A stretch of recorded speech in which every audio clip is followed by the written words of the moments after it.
Eu sei que muita gente acredita que o amor de mãe é incondicional, que os filhos sempre querem o melhor para os pais, que família é sagrada. Mas essas pessoas, sinceramente, nunca receberam uma ligação todas as noites só para serem perguntadas se estão sozinhas. E nunca perceberam que essa pergunta não era sobre preocupação, era sobre controle. Me chamo Teresa Andrade, tenho 64 anos, e essa história começa no dia em que entendi que minha filha não ligava para saber se eu estava bem. Ela ligava para saber se eu estava vulnerável. Moro numa casa de frente para o mar, aqui no litoral de Santa Catarina. Uma casa que construí junto com meu marido, Antônio, ao longo de 38 anos de casamento. Paredes que guardam risadas, discussões bobas sobre qual cor pintar a cozinha, tardes de domingo com cheiro de bolo no forno. Cada cômodo dessa casa tem a marca dele, e cada canto também guarda a dor da sua ausência. Antônio partiu há 1 ano e meio. Uma condição cardíaca delicada que evoluiu rápido demais, sem nos dar tempo de nos preparar.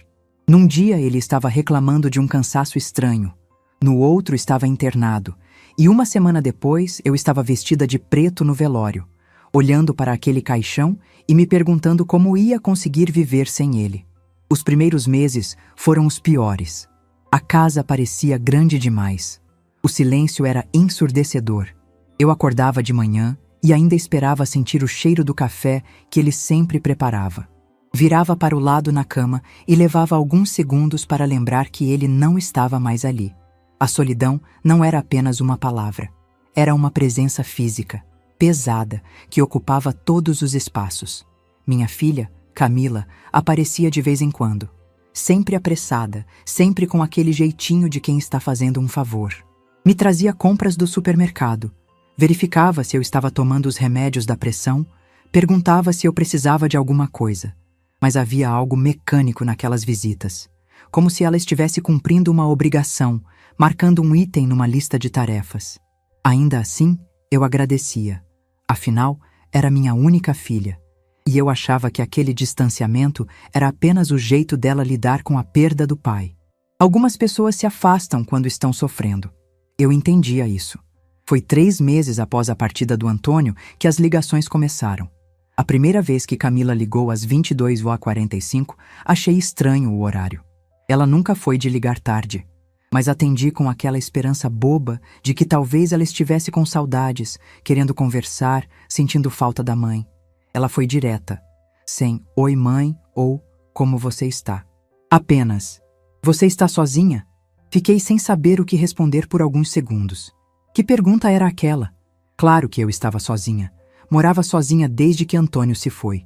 Respondi que sim, que estava sozinha como sempre.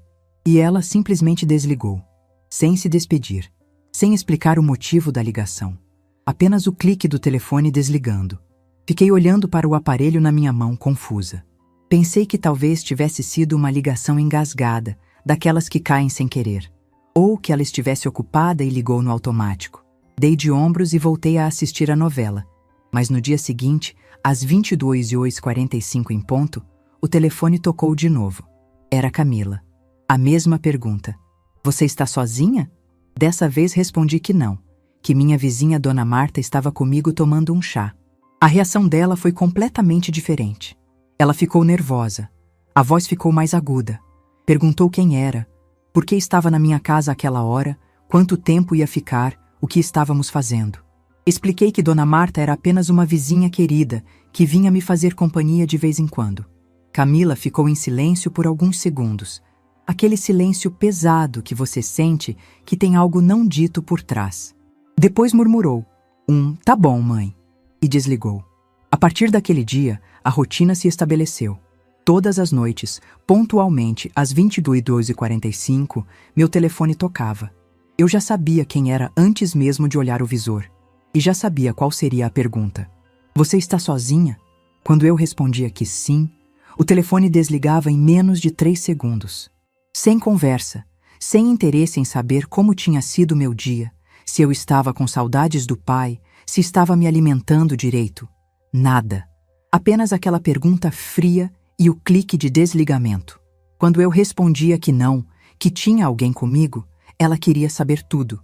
Quem era a pessoa? Por que estava lá? Se ia dormir na minha casa? A que horas ia embora? Era como se ela precisasse mapear cada movimento meu, cada pessoa que cruzava a minha porta. No início, tentei justificar. Camila sempre foi meio controladora desde pequena. Quando era criança, ela precisava saber onde eu estava o tempo todo. Na adolescência, ficava brava se eu saía com amigas sem avisá-la antes. Depois que casou, ligava todo dia no mesmo horário para verificar se estava tudo bem. Eu achava que era apenas o jeito dela demonstrar preocupação.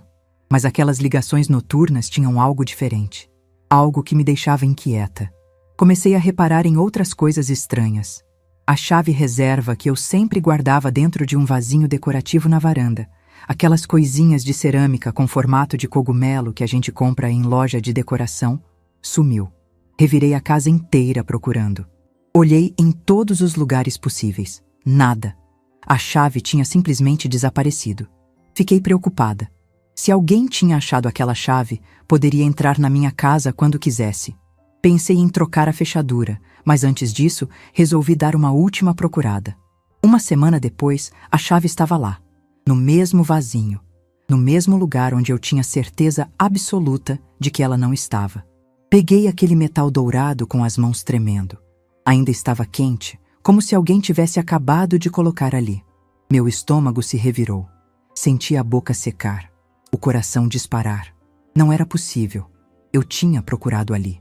Tinha virado aquele vasinho de cabeça para baixo. A chave não estava lá. E agora estava. Alguém tinha entrado na minha propriedade. Alguém tinha pegado essa chave, usou e depois devolveu. Como um aviso silencioso. Posso entrar quando quiser. Outros detalhes começaram a me incomodar. O retrato de Antônio, que ficava na estante da sala, num porta-retrato de prata que ganhamos no nosso aniversário de casamento, apareceu virado de costas um dia. Quando fui arrumar, minhas mãos tremeram ao tocar o vidro frio. Quem viraria uma foto de costas? E por quê?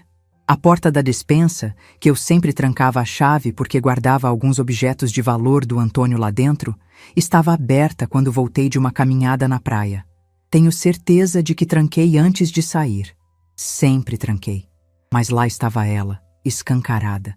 Livros que eu deixava numa ordem específica na estante apareciam em posições diferentes.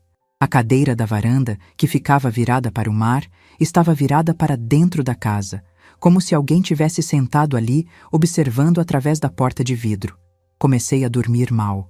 Acordava no meio da noite com qualquer barulhinho. O vento batendo na janela me fazia pular da cama. O som do portão rangendo me deixava em alerta. Passei a verificar todas as portas e janelas 3 vezes antes de deitar. E então, vi ele. Era uma quinta-feira, por volta das 8 da noite.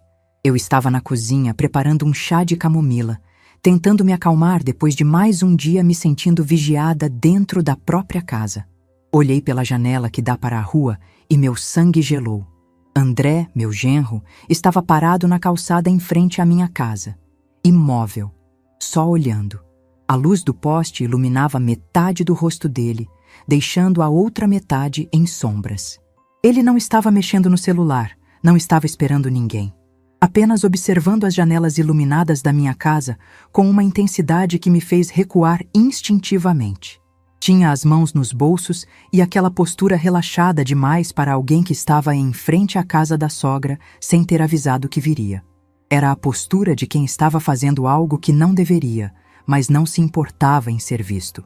Fui até a porta da frente, o coração batendo descompassado, e acenei para ele. Ele levou um susto visível, o corpo inteiro se retesando.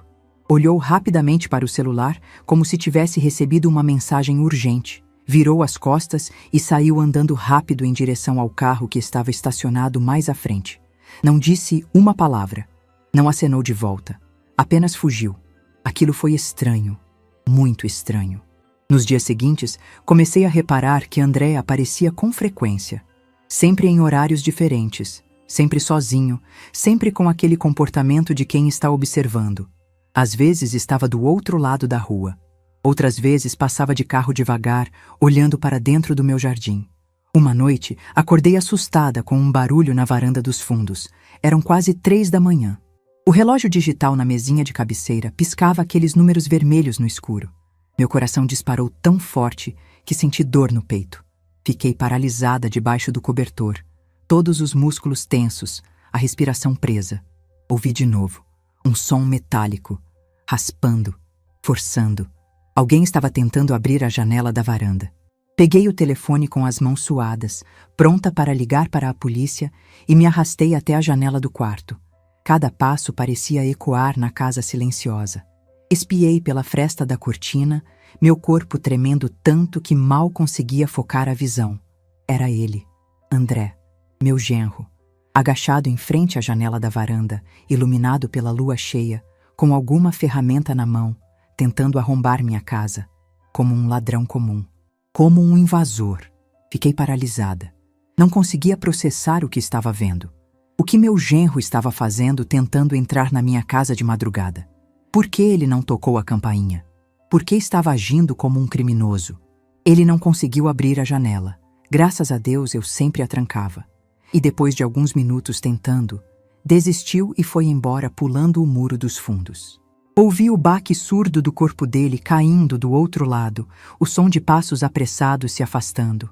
Fiquei acordada o resto da noite, sentada na cama, com todas as luzes da casa acesas e o telefone na mão. Não conseguia parar de tremer. Não conseguia entender. No dia seguinte, Camila apareceu. Sem avisar, como sempre. Tocou a campainha por volta das 10 da manhã e entrou com aquela desenvoltura de quem se sente dona do lugar. Ela trazia uma pasta de documentos. Sentamos na mesa da cozinha e ela começou a tirar papéis de dentro da pasta, espalhando tudo na minha frente. Eram contratos, formulários, procurações.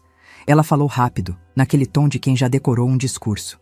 Disse que precisava que eu assinasse uma procuração para ela cuidar da minha conta bancária. Que seria mais fácil assim, que ela poderia pagar minhas contas, fazer transferências, resolver burocracias, sem eu precisar sair de casa. Depois puxou outro papel, um termo de tutela para decisões médicas. Ela explicou que se eu precisasse de algum tratamento, de alguma internação, ela poderia tomar as decisões por mim, sem precisar me estressar com detalhes. Havia também um documento sobre transferência de bens. Ela disse que era para adiantar a herança, que assim evitaríamos impostos futuros, que seria melhor para todo mundo.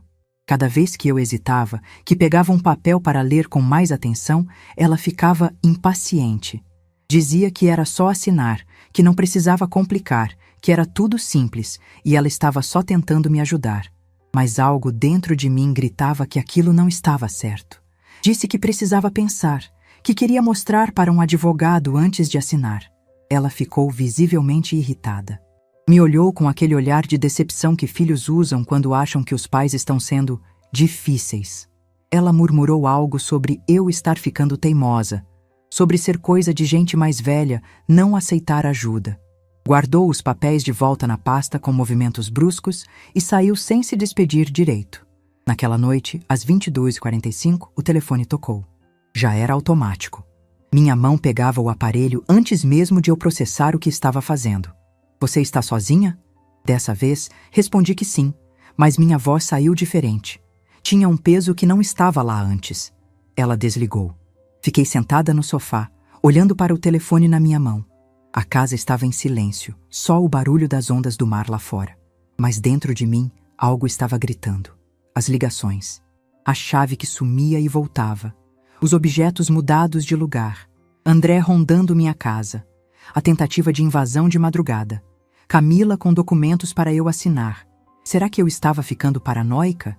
Será que a solidão estava me fazendo ver coisas onde não existiam? Ou será que havia algo muito mais sinistro acontecendo debaixo do meu nariz?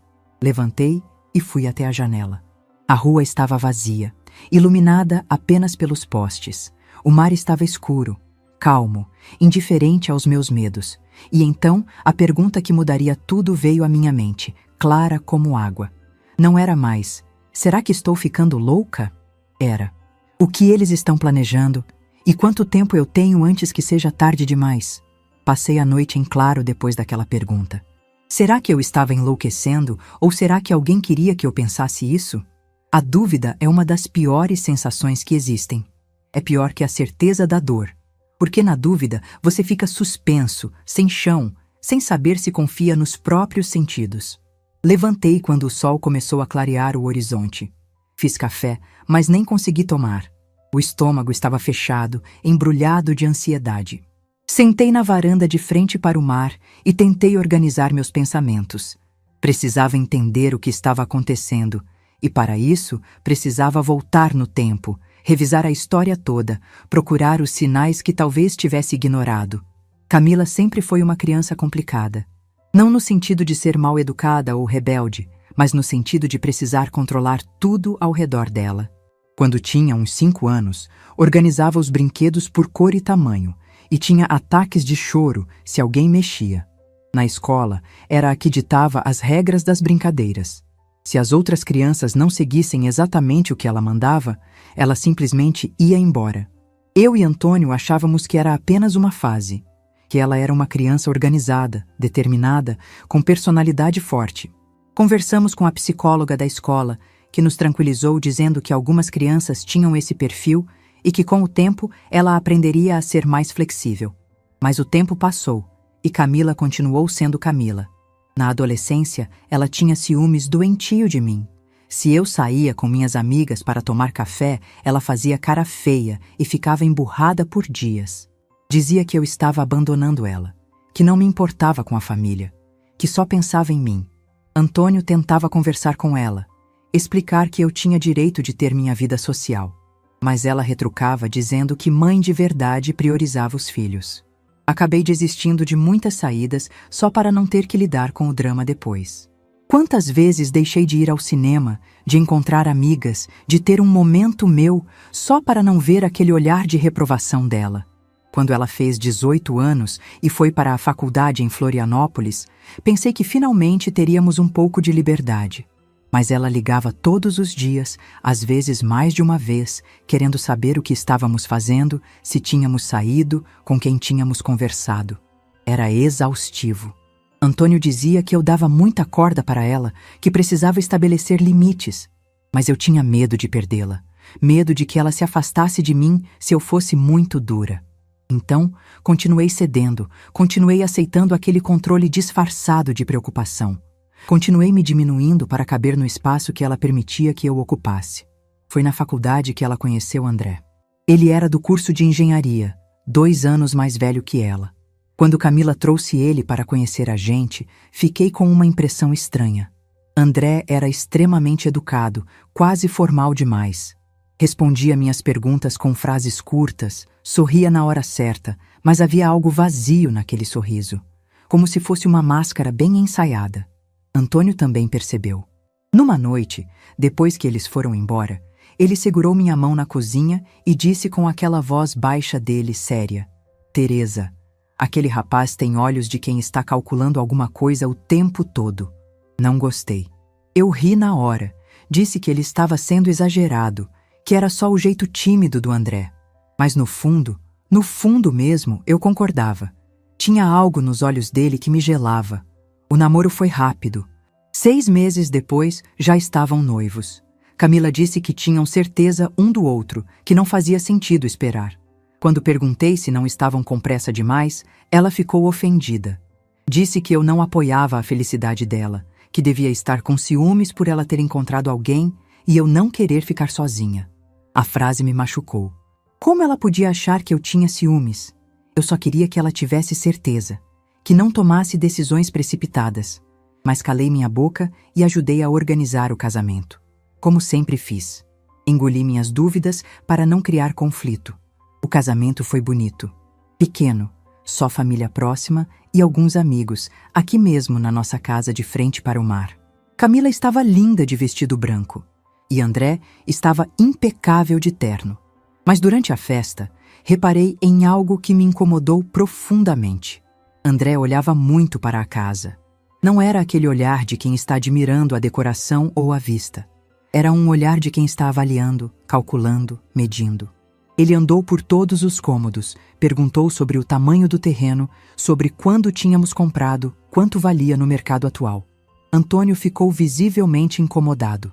Me puxou para a cozinha e sussurrou com raiva: Que falta de educação ficar fazendo perguntas financeiras num dia de festa. Esse homem não tem respeito nenhum. Camila defendeu o marido quando Antônio tentou confrontá-lo educadamente. Ela disse que o pai estava sendo grosseiro, que André estava apenas demonstrando interesse pela nossa história, pela nossa conquista. Antônio ficou magoado, mas não insistiu. Era o dia de casamento da filha dele. Ele não queria estragar. Essa casa que tanto incomodava André com seus olhares calculistas era resultado de décadas de trabalho e amor. Eu e Antônio compramos o terreno quando ainda éramos jovens, recém-casados, cheios de sonhos. Era um pedaço de terra sem nada, só areia e mato, mas ficava de frente para o mar. E para nós, aquilo valia mais que qualquer mansão. Construímos aos poucos. Primeiro fizeram um quartinho simples e um banheiro. Moramos assim por 2 anos, juntando dinheiro para fazer o resto. Antônio trabalhava como marceneiro, passava horas na oficina lixando madeira, encaixando gavetas, dando acabamento em cômodas e mesas. Eu dava aula particular de português e matemática para crianças do bairro. Cada tijolo dessa casa foi colocado com sacrifício, com trabalho honesto. Quando finalmente conseguimos fazer a sala grande com janelas de vidro de frente para o mar, Antônio chorou. Ele segurou minha mão, olhou para aquela vista e disse: "A gente conseguiu, Teresa. A gente realmente conseguiu." Quando Camila nasceu, pintamos o quarto dela de amarelo clarinho. Antônio fez o berço com as próprias mãos, cada detalhe esculpido com carinho.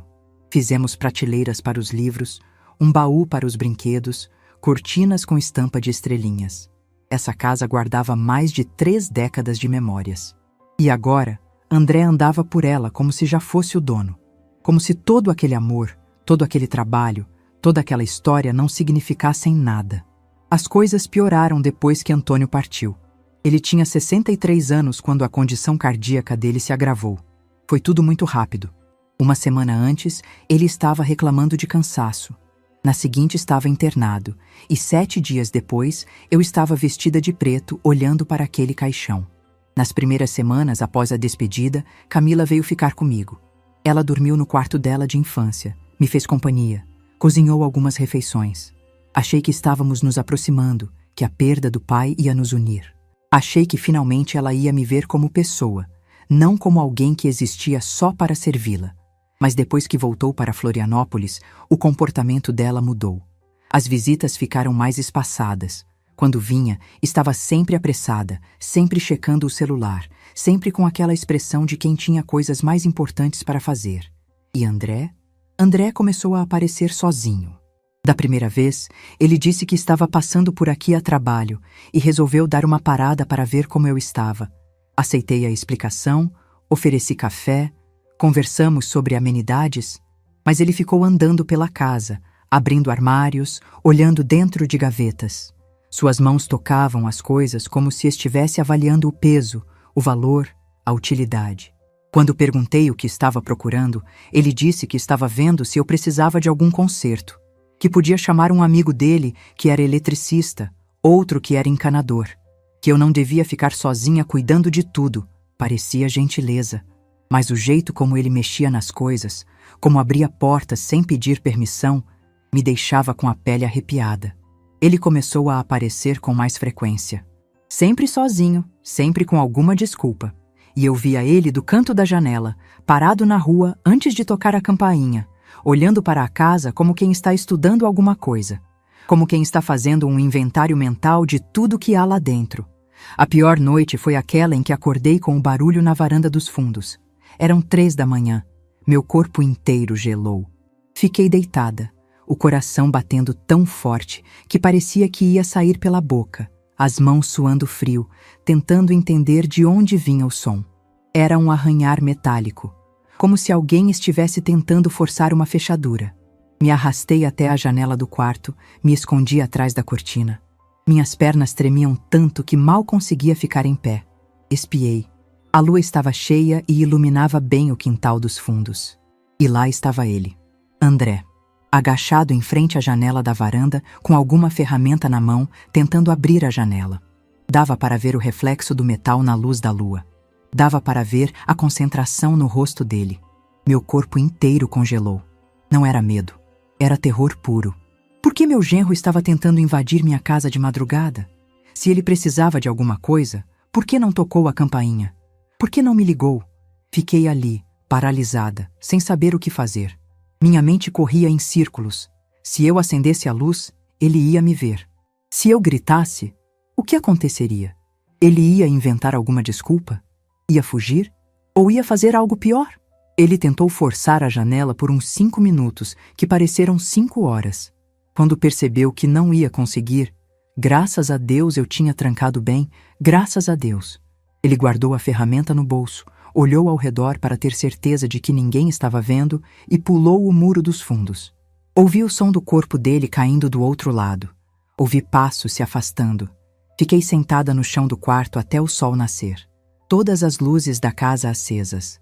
O telefone na mão, tremendo. Não conseguia processar o que tinha visto. Não conseguia entender. Aquele era o marido da minha filha, o pai dos netos que eu esperava ter um dia, e ele estava tentando invadir minha casa como um ladrão comum. No dia seguinte, Camila apareceu. E pela primeira vez, tive medo da minha própria filha. Ela tocou a campainha por volta das 10 da manhã e entrou com aquela desenvoltura de quem se sente dona do lugar. Trazia uma pasta de documentos debaixo do braço. Sorriu para mim, mas o sorriso não chegou aos olhos. Nunca chegava. Sentamos na mesa da cozinha e ela começou a tirar papéis de dentro da pasta, espalhando tudo na minha frente. Eram contratos, formulários, procurações. Ela falou rápido, naquele tom mecânico de quem já decorou um discurso. Ela disse que precisava que eu assinasse uma procuração para ela cuidar da minha conta bancária. Começou com aquele tom suave, quase carinhoso. Mãe, vai ser tão mais fácil assim? Eu cuido de tudo. Pago suas contas, faço suas transferências, resolvo burocracias. A senhora não precisa se preocupar com nada. Depois puxou outro papel. Um termo de tutela para decisões médicas. Se a senhora precisar de algum tratamento, de alguma internação, eu posso tomar as decisões sem precisar estressar a senhora com detalhes. É só uma precaução, mãe, para facilitar as coisas. Havia também um documento sobre transferência de bens.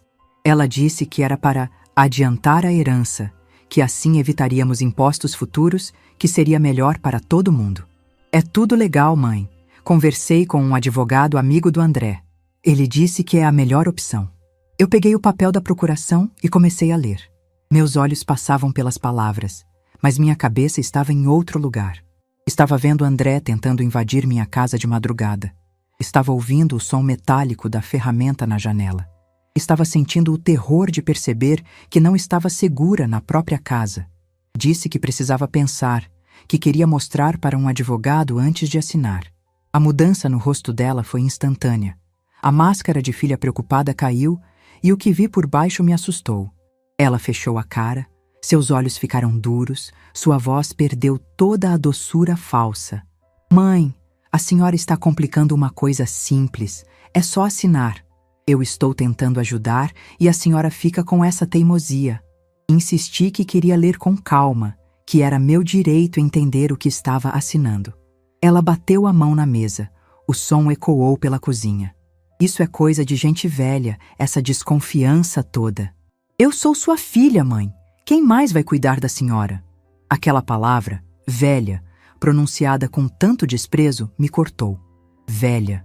Como se eu fosse um móvel ultrapassado, sem utilidade, que só serve para atrapalhar.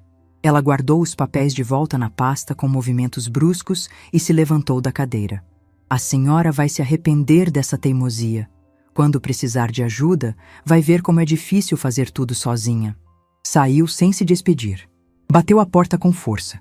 Fiquei sentada na cozinha vazia, olhando para a xícara de café que ela nem tocou, sentindo o silêncio pesado da casa.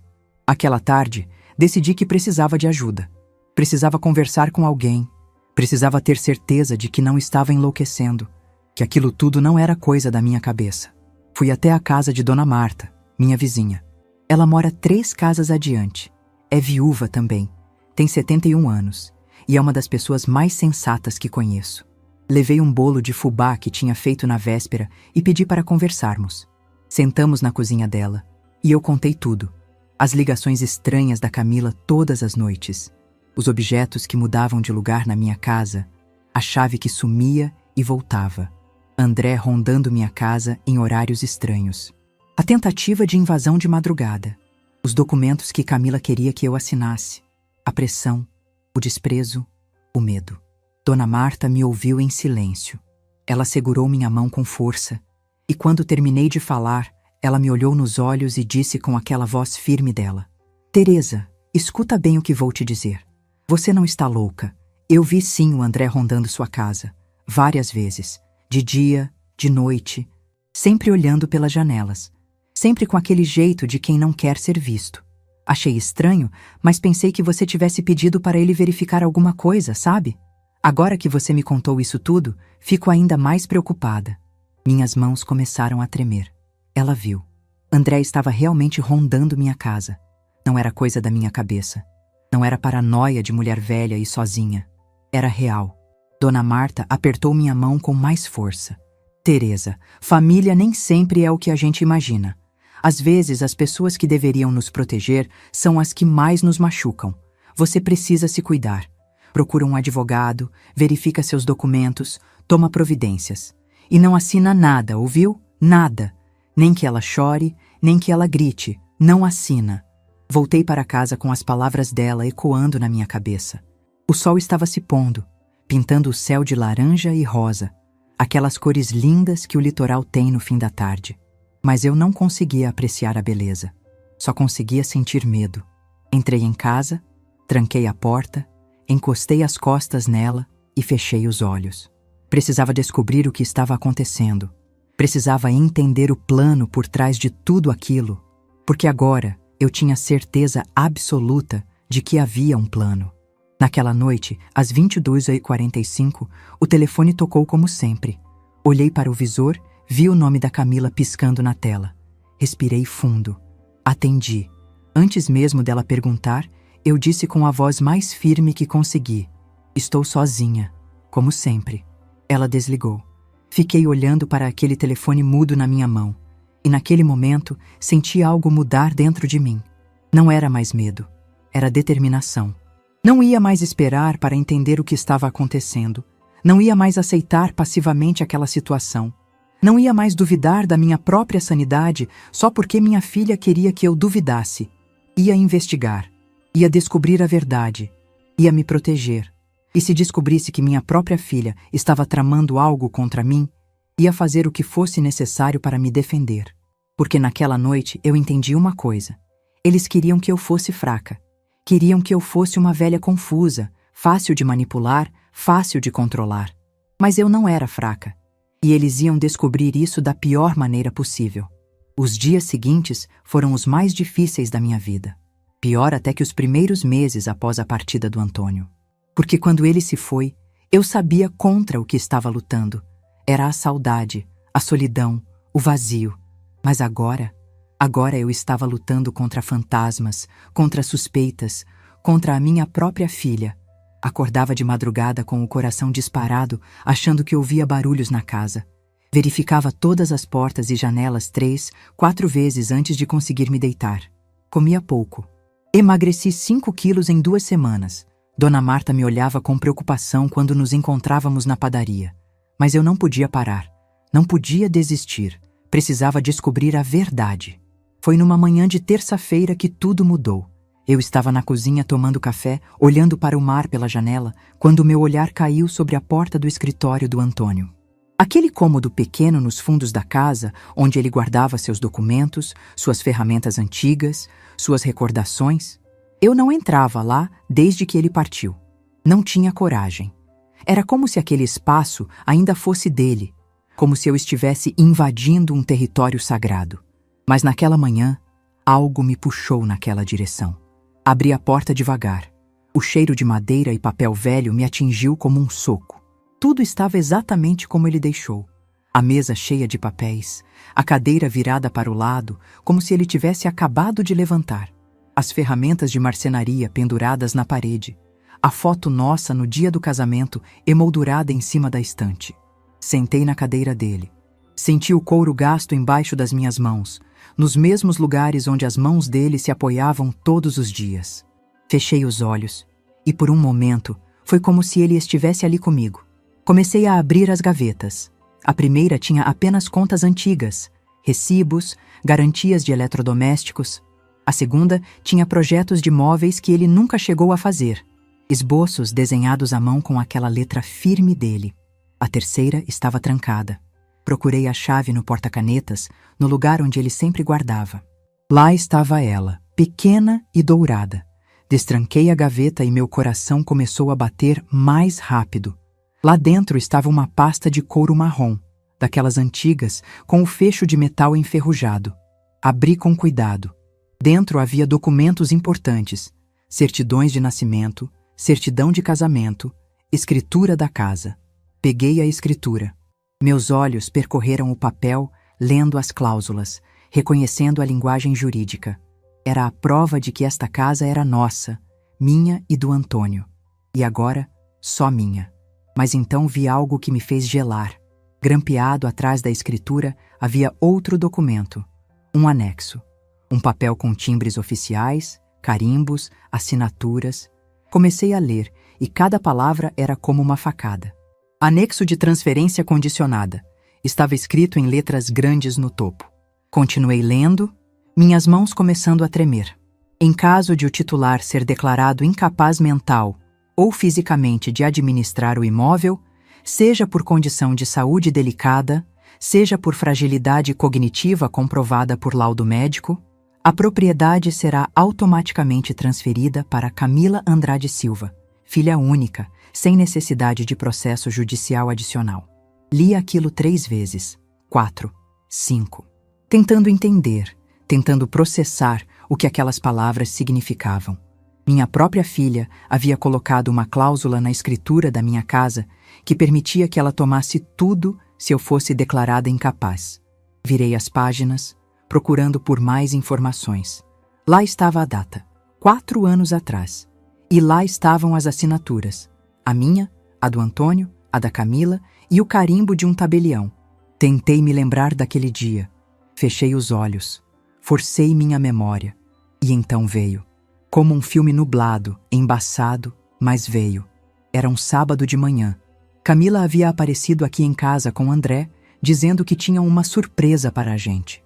Eles tinham consultado um advogado amigo e descoberto uma forma de proteger o patrimônio da família contra impostos futuros. Disseram que era um planejamento sucessório inteligente, que todo mundo com propriedades fazia. Antônio ficou desconfiado no início. Ele sempre foi cuidadoso com documentos. Mas Camila foi tão convincente, falou com tanta propriedade sobre leis e impostos, trouxe até exemplos impressos da internet. E mais importante, ela chorou. Disse que só queria garantir que a gente estivesse protegido, que ela pudesse cuidar da gente se algo acontecesse. E nós acreditamos. Eu e Antônio assinamos aquele documento achando que era proteção, achando que era amor, mas era uma armadilha. Sentei ali naquela cadeira, segurando aquele papel, e senti meu mundo desabar. Não era apenas uma traição, era um plano cuidadosamente arquitetado ao longo de anos. Tudo começou a fazer sentido com uma clareza dolorosa.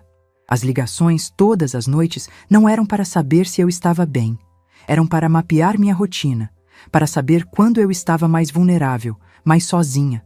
Se eu dissesse que estava com alguém, ela ficava nervosa porque aquela pessoa poderia ser uma testemunha, alguém que poderia complicar os planos deles. A chave que sumia e voltava não era esquecimento meu. Eles pegaram a chave, fizeram cópia e devolveram. Entravam na minha casa quando eu saía, mudavam coisas de lugar, viravam retratos, abriam portas. Tudo para me fazer duvidar da minha sanidade, para me fazer pensar que estava ficando confusa, esquecida, incapaz. André rondando a casa não era proteção, era vigilância. Ele estava observando meus hábitos, meus horários, verificando quando eu estava verdadeiramente sozinha. A tentativa de invasão de madrugada não foi acidental. Ele estava testando minha reação, minha capacidade de perceber ameaças, minha vulnerabilidade. Os documentos que Camila trouxe, a procuração, a tutela médica, a transferência de bens, eram para acelerar o processo. Se eu assinasse, eles teriam controle total sobre minha vida financeira e minhas decisões. E com aquele anexo escondido na escritura, só precisariam de um laudo médico dizendo que eu estava fragilizada, para tomar a casa. Eles queriam me fazer parecer incapaz. Queriam me fazer parecer louca, confusa, senil. E então usariam aquele documento que eu tinha assinado anos atrás, confiando na minha filha, para tirar tudo de mim. A casa, minha autonomia, minha dignidade, minha vida. Segurei aquele papel com tanta força que minhas mãos ficaram brancas. A raiva que senti foi diferente de qualquer coisa que já tinha experimentado. Não era uma raiva explosiva, gritada, era uma raiva fria, cortante, que fazia meu peito doer físico. Como ela pôde? Como minha filha, a criança que carreguei no ventre por 9 meses, que amamentei, que embalei para dormir, que cuidei quando estava doente, como ela pôde planejar algo assim contra mim? As lágrimas vieram, grossas, quentes, silenciosas. Chorei segurando aquele documento, sentada na cadeira do Antônio, sentindo uma dor que nem tinha nome. Era traição, era decepção, era luto. Era perder uma filha enquanto ela ainda estava viva. Pensei no Antônio. Será que ele desconfiou de algo antes de partir? Será que percebeu a armadilha e não teve tempo de me avisar? Ou será que ele também foi enganado, assim como eu? Olhei para a foto dele em cima da estante. Aquele sorriso largo, aqueles olhos bondosos. E disse em voz alta, ali naquele escritório vazio: Antônio, nossa filha não é quem a gente pensava que era. E eu não sei o que fazer. O silêncio foi a única resposta. Mas então, devagar, algo começou a crescer dentro de mim. Não era desespero, era clareza. Uma clareza dura, fria, estratégica. Eu não podia confrontar Camila diretamente. Se eu mostrasse que sabia do plano, eles mudariam de tática. Se eu gritasse, chorasse, fizesse escândalo, eles usariam isso como prova de que eu estava alterada emocionalmente, instável, precisando de ajuda. Precisava ser mais inteligente que eles. Precisava jogar o jogo deles melhor do que eles mesmos. Precisava de provas concretas, irrefutáveis. Precisava de testemunhas. Precisava de documentação. Mas, acima de tudo, precisava proteger essa casa. Porque não era apenas uma construção de tijolos e cimento. Era a única coisa física que me restava do Antônio. Era a história da nossa vida juntos. E eu não ia deixar que tirassem isso de mim. Tirei foto daquele anexo com meu celular. Várias fotos, de vários ângulos, garantindo que cada palavra estava legível. Guardei o documento de volta na pasta, a pasta na gaveta, tranquei tudo exatamente como estava. Levantei daquela cadeira com as pernas trêmulas, mas com uma determinação que não sentia há muito tempo. Lavei o rosto, olhei para mim mesma no espelho do banheiro. Meus olhos estavam vermelhos de tanto chorar, meu rosto estava mais fino, tinha olheiras profundas. Mas naquele reflexo também vi algo mais. Vi força, vi resistência, vi uma mulher que não ia desistir. Peguei minha bolsa, as chaves do carro e saí de casa. Tinha coisas para fazer, pessoas para procurar, planos para traçar. Primeiro, fui até uma loja de eletrônicos no centro da cidade. O vendedor era um rapaz jovem, não devia ter mais de 25 anos. Expliquei que morava sozinha e estava me sentindo insegura, que queria instalar câmeras de segurança. Ele me mostrou várias opções, câmeras grandes, visíveis, que serviam para intimidar. E câmeras pequenas, discretas, que podiam ser escondidas em objetos decorativos. Escolhi as discretas, 4 delas. Ele perguntou se eu queria que instalassem.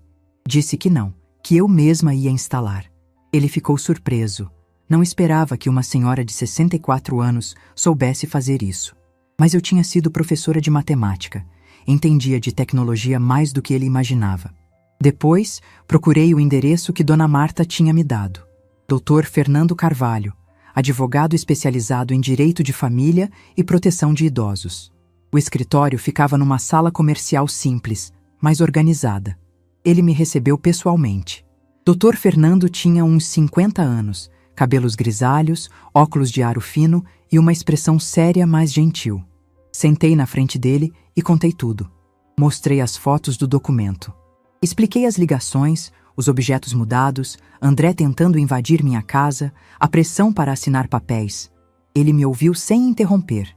Quando terminei, ele ficou em silêncio por alguns segundos, olhando para as fotos no meu celular. Depois tirou os óculos, esfregou os olhos e disse: Dona Teresa, a senhora não é a primeira pessoa que vem aqui com uma história assim. Infelizmente, isso é mais comum do que deveria ser.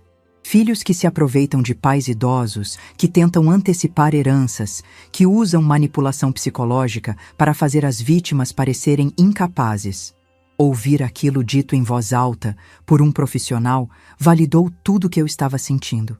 Não era paranoia. Não era coisa da minha cabeça. Era real. E tinha até um nome: abuso financeiro de idosos. Doutor, Fernando explicou meus direitos. Como única proprietária da casa, eu podia anular aquele anexo. Podia revogar qualquer procuração que tivesse assinado. Podia tomar medidas legais para me proteger. Mas ele também me alertou. A senhora vai precisar de provas muito sólidas, porque eles vão negar tudo, vão dizer que a senhora está confusa, que está interpretando mal as situações. Por isso, antes de tomar qualquer medida oficial, precisamos construir um dossiê completo. Fotos, gravações, testemunhos, tudo documentado. Saí daquele escritório com um plano de ação. E pela primeira vez em semanas, senti que tinha algum controle sobre a situação. Passei na farmácia e comprei remédio para dormir. Não porque queria dormir, mas porque precisava estar lúcida, descansada, alerta para o que viria pela frente. Quando cheguei em casa, já estava escurecendo. O mar estava agitado, as ondas batiam com força na areia. O céu estava carregado de nuvens escuras. Uma tempestade se aproximava. Entrei em casa, tranquei a porta e comecei a instalar as câmeras. Uma na sala, apontando para a porta da frente. Uma na cozinha, com visão para a porta dos fundos. Uma no corredor. E uma escondida num vaso de planta na varanda, apontando para o quintal. As câmeras gravavam direto no meu celular. Eu poderia ver tudo em tempo real, de qualquer lugar. Eles não saberiam que estavam sendo filmados. Quando terminei, já passava das 10 da noite. Fiz um chá de camomila, sentei no sofá e fiquei olhando para o aplicativo das câmeras no celular. 4 pequenos quadrados mostrando os diferentes ângulos da minha casa. Às 22h45, o telefone tocou. Camila. Como sempre. Atendi. Esperei. Você está sozinha? Dessa vez minha voz saiu diferente. Firme, controlada, quase fria. Sim, estou sozinha. Silêncio do outro lado. Um silêncio mais longo que o normal. Como se ela tivesse percebido algo diferente no meu tom. Depois, o clique do telefone desligando. Fiquei olhando para a tela do celular. Para as 4 câmeras mostrando minha casa vazia, quieta, esperando. Eles achavam que eu era fraca. Achavam que eu era uma velha confusa, fácil de enganar, fácil de controlar. Achavam que podiam me roubar, me humilhar, me destruir. Mas estavam enganados. Porque eu não era mais a Teresa que aceitava tudo calada. Não era mais a mãe que se diminuía para caber no espaço que a filha permitia. Não era mais a mulher que duvidava de si mesma. Eu era uma mulher que tinha acabado de descobrir a verdade. E a verdade, por mais dolorosa que fosse, me libertou.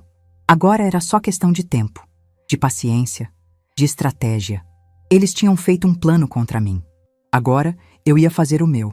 E quando tudo terminasse, eles iam entender que subestimaram completamente a pessoa errada. Os 3 dias seguintes foram os mais estratégicos da minha vida. Eu me transformei em outra pessoa, uma versão de mim que nem sabia que existia. Uma Teresa calculista, paciente, que entendia que às vezes a melhor defesa é um ataque silencioso. As câmeras estavam instaladas, funcionando perfeitamente. Eu verificava o aplicativo no celular dezenas de vezes por dia, observando os ângulos, garantindo que tudo estava sendo gravado. Configurei para que as gravações fossem salvas automaticamente na nuvem. Assim, mesmo que roubassem meu celular, as provas estariam seguras. Mas câmeras não eram suficientes. Eu precisava de mais. Na manhã de quinta-feira, liguei para um chaveiro. Não o que costumava usar, aquele senhor que conhecia há anos e que poderia comentar com vizinhos sobre a troca de fechaduras. Procurei um de outra cidade, que veio sem fazer perguntas. Ele chegou às 9 da manhã, num carro discreto. Era um homem de meia idade, de poucas palavras, que fazia seu trabalho com eficiência. Trocou todas as fechaduras da casa. Porta da frente, porta dos fundos, portão do jardim, janelas que tinham trancas. Tudo novo, tudo com chaves que só eu tinha. Quando ele terminou, me entregou 6 chaves novas e perguntou se eu queria jogo extra. Disse que não. 6 chaves eram mais que suficiente. Todas ficariam comigo. Ninguém mais teria acesso à minha casa sem minha permissão. Paguei em dinheiro. Ele me deu o recibo e foi embora. Fechei a porta, passei a chave nova, ouvi o som diferente da fechadura trancando. Era um som de segurança, de controle. Depois fui até o banco. Pedi para falar com a gerente, uma moça jovem chamada Patrícia, que sempre foi muito atenciosa comigo. Expliquei que precisava revisar todas as autorizações na minha conta. Qualquer procuração, qualquer pessoa autorizada a movimentar meu dinheiro, tudo precisava ser revogado. Patrícia ficou surpresa. Perguntou se havia acontecido alguma coisa. Respondi apenas que estava tomando precauções, reorganizando minha vida após a partida do Antônio. Ela entendeu, não insistiu. Verificamos tudo no sistema. Felizmente, eu nunca tinha dado procuração bancária para Camila. Antônio, sim, ele tinha uma autorização antiga para movimentar a conta. Mas como ele já não estava mais conosco, aquela autorização estava automaticamente cancelada. Saí do banco com uma sensação de alívio. Pelo menos, meu dinheiro estava seguro. Eles não poderiam mexer nas minhas economias sem minha autorização direta. Na sexta-feira, voltei ao escritório do Dr. Fernando. Ele tinha preparado alguns documentos para mim assinar. O primeiro era uma revogação formal daquele anexo na escritura da casa. Dr. Fernando explicou que como Antônio já tinha partido e eu era a única proprietária, eu tinha total direito de anular qualquer cláusula que não me favorecesse. O segundo documento era uma declaração de capacidade plena. Um médico que Dr. Fernando conhecia, Dr. Raul, especialista em geriatria, fez uma avaliação completa comigo. Testes cognitivos, exames neurológicos, avaliação psicológica. Tudo documentado, tudo assinado e carimbado. O resultado foi cristalino. Eu estava em plenas condições mentais e físicas. Lúcida, orientada, capaz de tomar minhas próprias decisões. Aquele documento era uma blindagem contra qualquer tentativa de me declarar incapaz. Doutor. Fernando guardou cópias de tudo em seu escritório. Disse que se precisássemos ir à justiça, tínhamos um caso sólido. Mas ele também me aconselhou algo importante. Dona Teresa, a senhora tem todas as provas documentais, mas seria ainda melhor se conseguisse uma prova visual ou em áudio da tentativa de invasão ou da pressão psicológica. Algo que não deixe dúvidas sobre as intenções deles. Se foi quando o plano se formou completamente na minha cabeça. Voltei para casa naquela tarde de sexta-feira com uma clareza de propósito que era quase assustadora. Eu sabia exatamente o que precisava fazer. E sabia que precisava fazer naquela noite. Preparei tudo com cuidado. Verifiquei as câmeras mais uma vez, todas funcionando, todas gravando, todas com ângulos perfeitos. Carreguei meu celular completamente. Coloquei o número da polícia nos contatos rápidos. Sentei no sofá da sala, olhando para o mar através da janela. O sol estava se pondo, pintando o céu de tons de vermelho e laranja. Era bonito demais para o que eu estava prestes a fazer. Mas a beleza não apaga a necessidade de justiça. Às 22h45, o telefone tocou. Pontual, como sempre. Camila. Respirei fundo. Meu coração batia forte, mas minha mente estava clara, focada. Atendi. Esperei ela fazer a pergunta de sempre. A voz dela veio, como todas as noites. Você está sozinha? E então, eu menti. Pela primeira vez em todas aquelas semanas de ligações, eu menti deliberadamente. Não. Tenho um amigo aqui comigo. A gente está conversando, tomando vinho, aproveitando a noite. Silêncio do outro lado. Um silêncio tenso, carregado. Eu podia quase ouvir os pensamentos dela do outro lado da linha. Que amigo?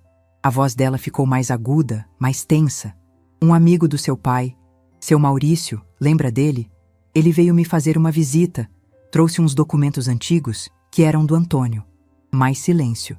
Depois... E ele vai ficar aí até que horas? Não sei. A gente está conversando sobre coisas do passado. Deve ficar até tarde. Ouvi ela respirar do outro lado. Um respiro curto, ansioso. Depois ela desligou, sem se despedir, como sempre.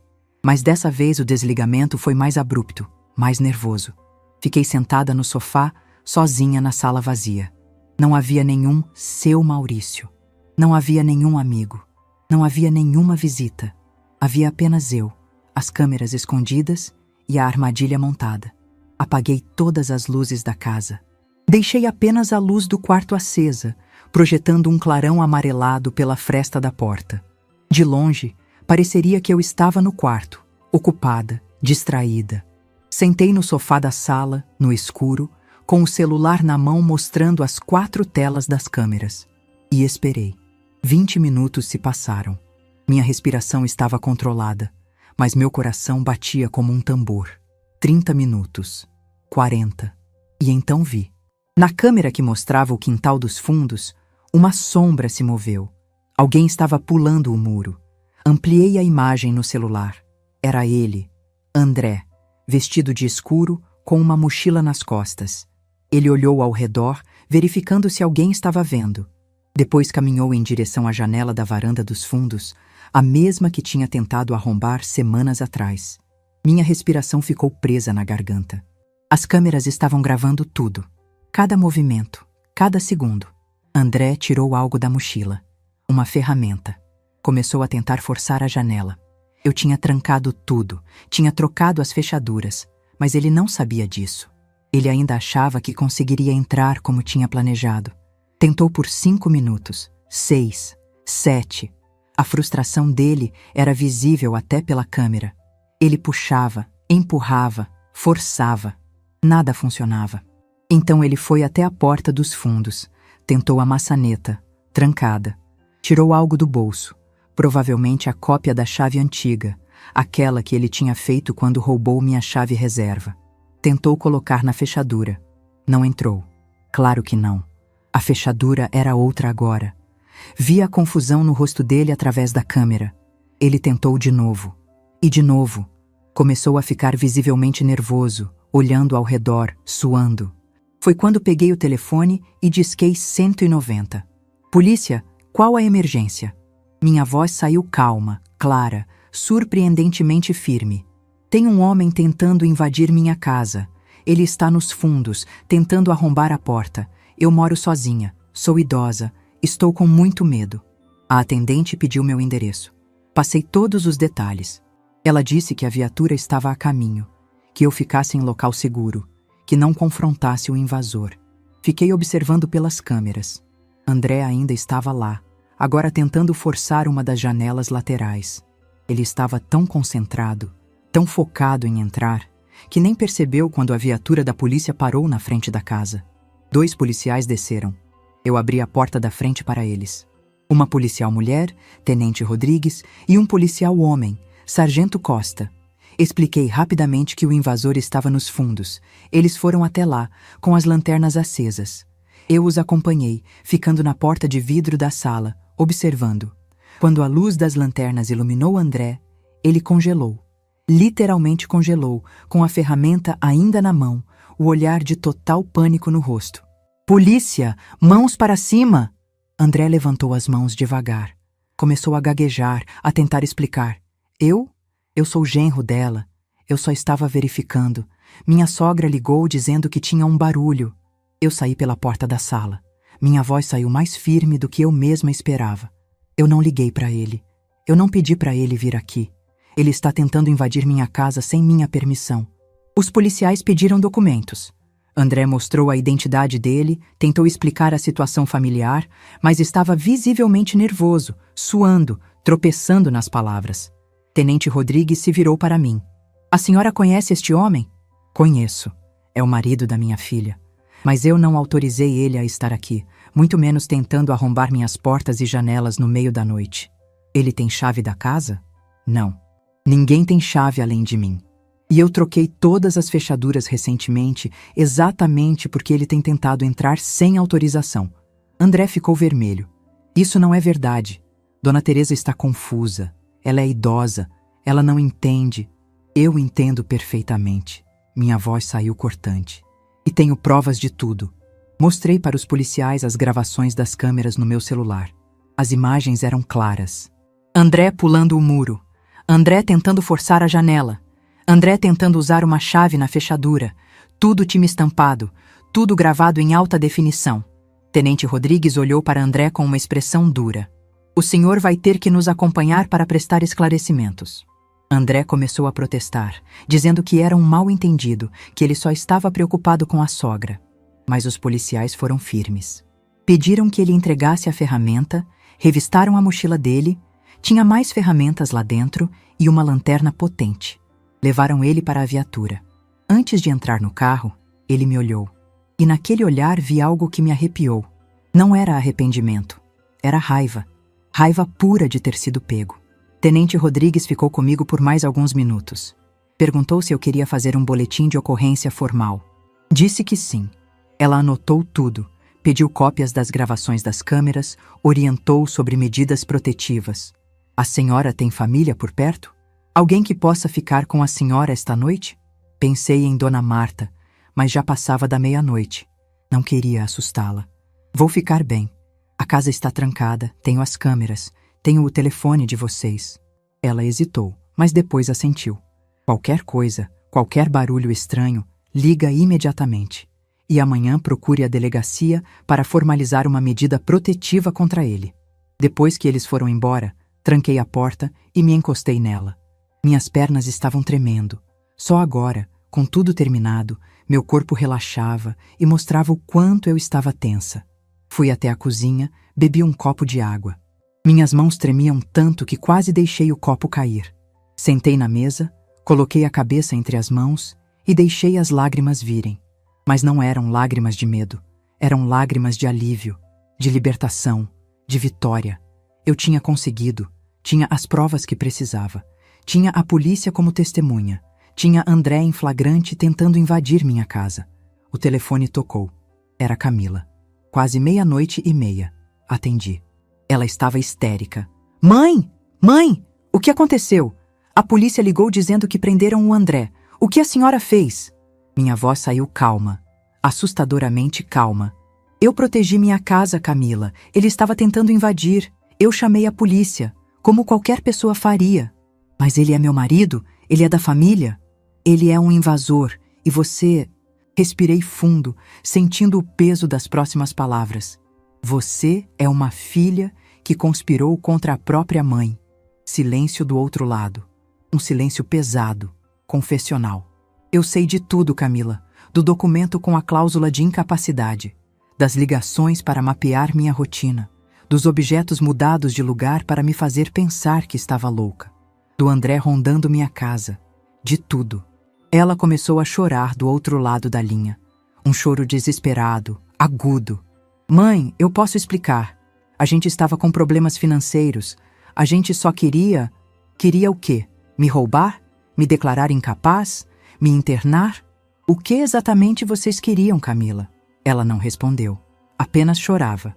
Amanhã você vai receber uma notificação. Eu solicitei uma medida protetiva. Nem você, nem André podem se aproximar de mim ou da minha casa. Se tentarem, vão ser detidos. Mãe, por favor, não me chame de mãe. Mães cuidam dos filhos, e filhos cuidam das mães. O que você tentou fazer comigo não foi cuidado, foi crueldade. Desliguei o telefone antes dela responder. Desliguei e bloqueei o número. Bloqueei o número dela e do André. Sentei ali na cozinha vazia, ouvindo o silêncio da casa. O mar lá fora continuava com seu ritmo constante, ondas quebrando na areia. A vida continuava, o mundo continuava, e eu, pela primeira vez em meses, senti que tinha controle sobre minha própria vida. Não foi vingança, foi justiça, foi autodefesa, foi dignidade. Subi para o quarto, deitei na cama e pela primeira vez em semanas dormi profundamente, sem medo, sem câmeras para verificar. Sem esperar barulhos estranhos. Porque agora minha casa era minha fortaleza. E ninguém ia tirar isso de mim. Os dias que se seguiram à prisão do André foram os mais estranhos da minha vida. Não pelo que aconteceu, mas pelo que não aconteceu. Não houve drama, não houve perseguição, não houve ameaças. Apenas um silêncio profundo, pesado, que ocupava todos os espaços. Camila não tentou me ligar de novo. Não apareceu na minha porta. Não mandou mensagens. Era como se eu tivesse deixado de existir para ela da noite para o dia. E a verdade é que aquele silêncio doía mais do que qualquer confronto poderia doer, porque era a confirmação definitiva. Ela nunca tinha me procurado por amor, apenas por interesse. Na segunda-feira seguinte, fui até a delegacia com o Dr. Fernando. Formalizamos o boletim de ocorrência completo. Entreguei cópias de todas as gravações das câmeras.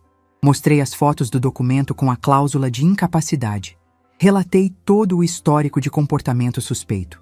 A delegada que nos atendeu, doutora Patrícia Mendes, uma mulher de uns 40 anos com olhar atento e postura firme, analisou tudo com cuidado. Quando terminou de ler, ela tirou os óculos e me olhou diretamente nos olhos. Dona Teresa, a senhora fez tudo certo. As provas são sólidas. Vou encaminhar o pedido de medida protetiva hoje mesmo. Em 48 horas, nem sua filha nem seu genro poderão se aproximar da senhora ou da sua residência. Se tentarem, serão detidos imediatamente. Ouvi aquelas palavras e senti um alívio imenso, mas também senti uma dor lancinante no peito. Medida protetiva, contra minha própria filha. Como tinha chegado até ali? Dr. Fernando tocou meu ombro com gentileza. Dona Teresa, sei que é doloroso, mas a senhora está se protegendo. E isso não é egoísmo, é sobrevivência. A medida protetiva foi concedida na quarta-feira. Recebi uma cópia do documento em casa, entregue por um oficial de justiça. Li cada palavra, cada cláusula, sentindo o peso daquilo tudo. Camila Andrade Silva e André Silva estavam proibidos de se aproximar a menos de 200 metros da minha residência por tempo indeterminado. Minha filha era agora, legalmente, uma ameaça. André foi processado por tentativa de invasão de domicílio. O advogado dele tentou argumentar que era um mal-entendido familiar, mas as gravações eram irrefutáveis. Ele foi condenado a prestar serviços comunitários e ficou com uma marca permanente no registro dele. Nunca mais poderia trabalhar em funções que exigissem confiança ou acesso a propriedades alheias. Quanto a Camila, Dr. Fernando me aconselhou a não processá-la criminalmente. Ela não tinha cometido crime direto, apenas conspirado, manipulado, pressionado. Mas eu anulei todos os documentos que ela tinha me feito assinar ao longo dos anos. Revoquei qualquer autorização. Removi seu nome como beneficiária de qualquer coisa que eu possuísse. E reescrevi meu testamento. Desta vez sozinha, com Dr. Fernando como testemunha.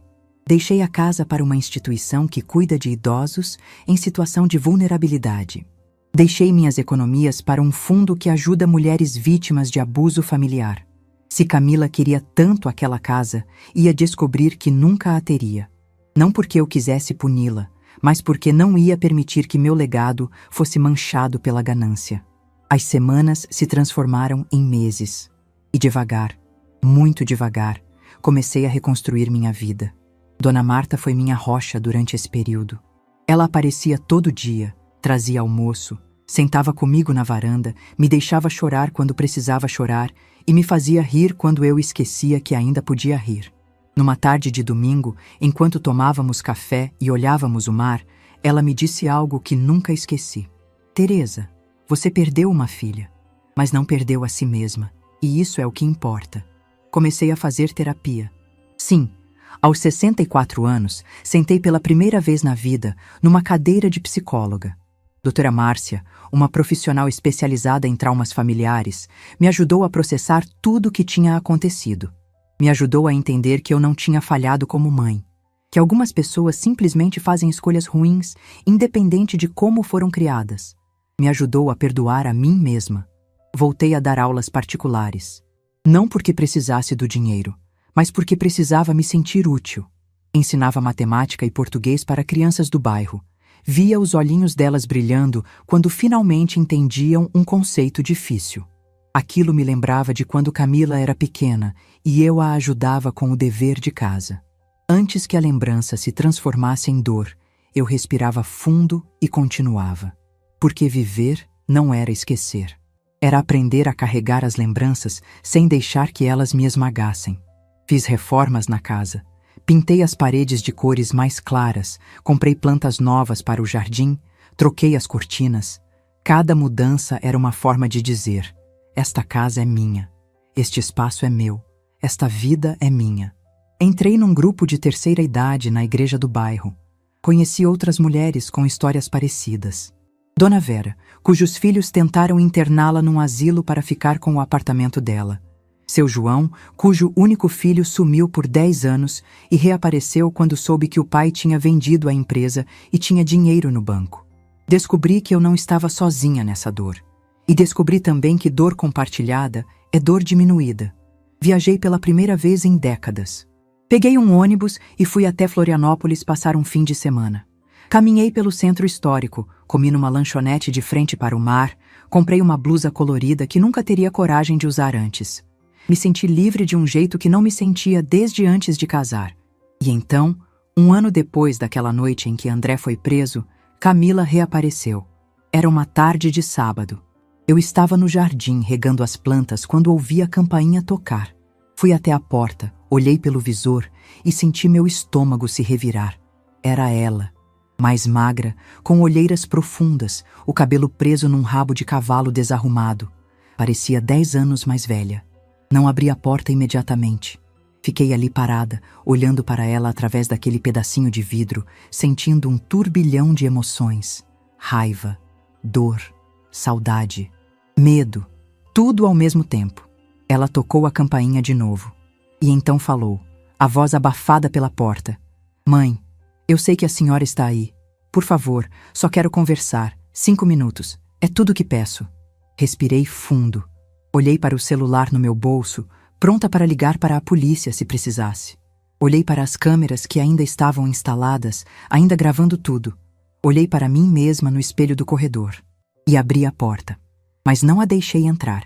Fiquei no batente, minha mão na maçaneta, meu corpo bloqueando a passagem. Ela percebeu, e pela primeira vez vi vergonha genuína nos olhos dela. O que você quer, Camila? Ela engoliu em seco. As mãos tremiam. Eu vim pedir desculpas, de verdade. Não desculpas vazias, mas desculpas reais. Fiquei em silêncio, esperando. Eu errei muito.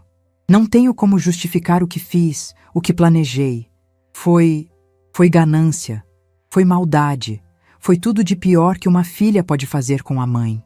As lágrimas começaram a escorrer pelo rosto dela. André e eu estávamos afundados em dívidas. Achamos que se conseguíssemos a casa, se conseguíssemos controlar seu dinheiro, resolveríamos tudo. E achou que me fazer parecer louca era a solução?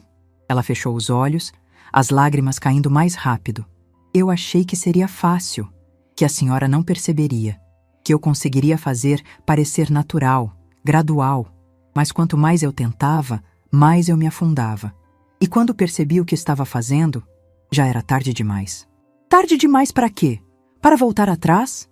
Ou tarde demais porque fui mais esperta que vocês? Ela abriu os olhos e me encarou. Tarde demais para salvar qualquer coisa entre nós. Eu destruí tudo, mãe. Destruí nossa relação. Destruí a confiança. Destruí a senhora. E não consigo viver com isso. Senti meu coração apertar. Mas mantive minha voz firme. E o que você quer de mim agora? Perdão? Absolvição? Que eu diga que está tudo bem? Não quero que diga que está tudo bem, porque não está. E nunca vai estar. Ela limpou as lágrimas com as costas da mão. Estou fazendo terapia há 6 meses. Me separei do André. Estou tentando entender como cheguei tão longe. Como me transformei em alguém capaz de fazer aquilo com a própria mãe. E já descobriu? Ela deu um sorriso triste. Descobri que sempre fui egoísta, que sempre coloquei meus desejos acima de tudo.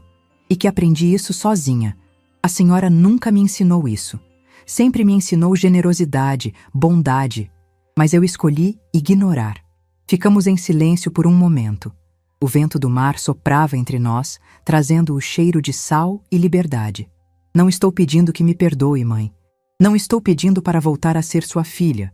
Estou apenas pedindo para a senhora saber que me arrependo, de verdade, e que vou passar o resto da vida tentando ser uma pessoa melhor. Olhei para ela, para aquela mulher de quase 40 anos que um dia foi minha menina, que um dia dormiu no meu colo, que aprendi a andar segurando minha mão, que chorou no meu ombro quando teve seu primeiro desgosto. E senti algo se quebrando dentro de mim. Não era raiva, era luto. O luto de enterrar a filha que eu achei que tinha, para aceitar a filha que realmente existia. Camila, eu te perdoo. Não porque você merece, mas porque eu mereço paz. Ela soluçou. Um som alto, doloroso, desesperado. Mas perdoar não significa esquecer, não significa voltar a confiar, não significa abrir minha porta de novo. Respirei fundo. Você pode continuar sua terapia, pode se tornar uma pessoa melhor, pode até um dia encontrar redenção, mas não vai ser ao meu lado. Eu entendo. Espero que entenda. Porque eu passei um ano inteiro aprendendo uma coisa. Eu mereço ser tratada com dignidade. Eu mereço ser respeitada. E eu não vou aceitar menos do que isso de ninguém, nem mesmo da minha filha. Ela assentiu, as lágrimas ainda escorrendo. Deu um passo para trás. Eu te amo, mãe. Sempre amei, mesmo quando estava fazendo tudo errado. Eu também te amo, Camila. Sempre vou amar. Mas amor sem respeito é só uma palavra vazia. E eu não vivo mais de palavras vazias. Ela virou e começou a se afastar. Parou no portão, olhou para trás uma última vez. A senhora ficou mais forte. Não, Camila, eu sempre fui forte. Só levei 64 anos para perceber. Vi ela sair, entrar no carro, ir embora. E quando o carro desapareceu na esquina, fechei a porta devagar. Não chorei, não me desesperei. Apenas fiquei ali parada no corredor, sentindo o peso daquele encontro, processando tudo. E depois fui até a varanda. Sentei na minha cadeira de frente para o mar. O sol estava começando a se pôr, pintando o céu com aqueles tons de laranja e rosa que só o litoral tem. Pensei em tudo que tinha passado, na traição, na dor, no medo, mas também pensei na força que descobri, na coragem de me defender, na capacidade de recomeçar. Antônio costumava dizer que a vida é feita de ciclos, que às vezes precisamos perder tudo para entender o que realmente importa. E ele estava certo. Eu perdi minha filha, mas ganhei a mim mesma. Perdi a ilusão de uma família perfeita, mas ganhei a certeza de que posso viver sozinha sem estar solitária. Perdi a necessidade de ser aceita, mas ganhei a liberdade de simplesmente existir. Hoje, quando olho para trás, não sinto mais aquela dor lancinante que sentia nos primeiros meses. Sinto uma nostalgia mansa, poderia ter sido diferente, que não me paralisa mais. Todas as noites, às 22h45, olho para o relógio e lembro das ligações. Mas agora meu telefone fica em silêncio. E esse silêncio não é assustador, é tranquilo. Acendo a luz da varanda todas as noites. Não porque tenho medo do escuro, mas porque aquela luz se tornou meu símbolo. Luz que anuncia: aqui mora uma mulher livre. Uma mulher que se escolheu. Uma mulher que entendeu que dignidade não se negocia. Aprendi que família não é quem divide seu sangue. É quem divide sua vida com respeito. Dona Marta é mais família para mim do que Camila jamais foi. Meus alunos, meu grupo da igreja, meus novos amigos, eles são minha família agora. E aprendi também que nunca é tarde para recomeçar, que aos 64, aos 70, aos 80 anos, ainda temos direito de escolher como queremos viver, de estabelecer limites, de dizer não, de proteger nossa paz. Muita gente me pergunta se eu me arrependo de ter denunciado minha própria filha, se eu não deveria ter dado mais chances, perdoado mais rápido, esquecido tudo em nome do amor de mãe. E minha resposta é sempre a mesma. Amor que exige que você se anule não é amor, é manipulação. E eu não estava disposta a me anular nunca mais. Não sei o que o futuro reserva para mim. Não sei se vou viver mais 10, 20, 30 anos. Não sei se Camila vai realmente mudar. E se um dia, quem sabe, poderemos ter algum tipo de relação distante, mas respeitosa. O que eu sei é que cada dia que acordo nesta casa, nesta cama, nesta vida que reconstruí, é um dia de vitória. Vitória sobre o medo. Vitória sobre a manipulação. Vitória sobre a ideia de que precisamos aceitar qualquer coisa em nome da família. Quando o sol se põe e o céu escurece, acendo a luz da varanda. E sempre que olho para aquela luz amarela cortando a escuridão, Lembro de quem sou. Sou Teresa Andrade. Tenho 65 anos agora. Sou viúva, mãe de uma filha que perdi antes dela partir, dona de uma casa que protegi com unhas e dentes. Sou uma mulher que descobriu que força não está em nunca cair, está em levantar todas as vezes que cair. Sou uma mulher que aprendeu que o maior amor que podemos dar a nós mesmos é o respeito próprio. E sou uma mulher livre. Se essa história tocou seu coração, deixe seu like, se inscreva no canal e comente aqui embaixo. No meu lugar, o que você faria? Sua mensagem pode iluminar o dia de alguém.